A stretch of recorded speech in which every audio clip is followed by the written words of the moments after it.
আজকে আমি মান নির্ণয়ের ধারাবাহিক অনুশীলনে আজকে আমি তোমাদের সামনে খুব গুরুত্বপূর্ণ দুইটি অঙ্ক নিয়ে উপস্থিত হলাম। এই অঙ্কগুলো খুবই গুরুত্বপূর্ণ। 1 নম্বর অঙ্কটা হচ্ছে x = √3 + √2 হলে 1/x = কত। তো এই অঙ্কটা যদি তোমরা শর্টকাটে করো, যদি MCQ এর ক্ষেত্রে করতে যাও তাহলে মাত্র 5 সেকেন্ডে করতে পারবা। সেটা কিভাবে করবা?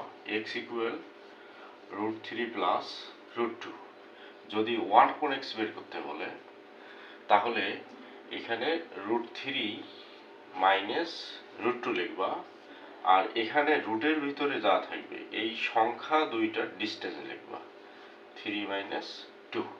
অর্থাৎ যদি x এর মান √3 + √2 বলে তাহলে 1/x এর মান হবে এর কনজুগেট মান। এর কনজুগেট বলতে √3 + √2 হলে 1/x এর মান হবে √3 - √2 ভাগ এই সংখ্যা দুইটার ডিস্টেন্স। তাহলে এটা কি দাঁড়াবে? √3 - √2। তাহলে x এর মান যদি √3 + √2